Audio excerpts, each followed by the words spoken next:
ओम श्री साईराम। ओम श्री साई सर्वेशाय नमः। देवादिदेव श्री साईना आमचा नमस्कार असो।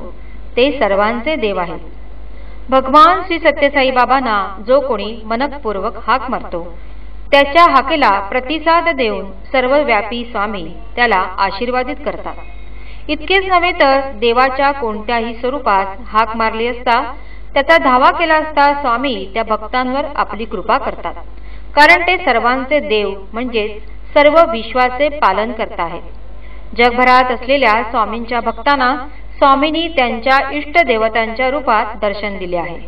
अनेक युरोपियन भक्तांना प्रभू येशूच्या रूपात स्वामींनी दर्शन दिले आहे। जुन्या काळातील अनेक भक्तांना शिर्डी साईंच्या रूपात दर्शन मिळाले असून असेही काही भाग्यवंत भक्त आहेत की त्यांना शिर्डीच्या समाधी मंदिरात श्री सत्यसाईंचे दर्शन झाले आहे। अवतार ग्रहण करण्यापूर्वी विरूपाक्ष मंदिरात श्री शिवसाईचे दर्शन उपस्थितांना घडल्याचे सर्वश्रुत आहेत। स्वामींमध्ये सर्व देव समाविष्ट असल्याची कहाणी। एक महिला स्वामींची निस्सीम भक्त होती। संसारातल्या सर्व जबाबदाऱ्या पूर्ण करून ती कधी कधी स्वामींच्या दर्शनासाठी जात असे।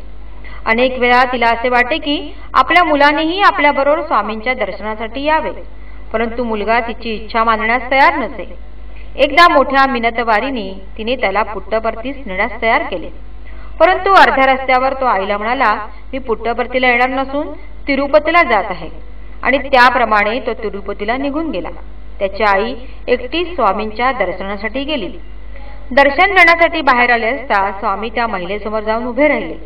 तिला पादनमस्कार दिला, परंतु तिच्या चेहऱ्यावर खिन्नता होती। हे पाहून स्वामींनी तिला विचारले, अम्मा तू दुःखी का? त्यावर तिला गहिवरून आली व काही बोलता येईना। हे पाहून स्वामी म्हणाले, अम्मा मी जसा येथे पुट्टपर्तीत आहे तसा तिरुपती येथे आहेच, तेव्हा तू दुःखी होऊ नकोस। तुझा मुलगा तिरुपतीला गेला आहे ना, म्हणजे माझ्याचकडे। ओम श्री सत्यसाई नाथार्पणमस्तु।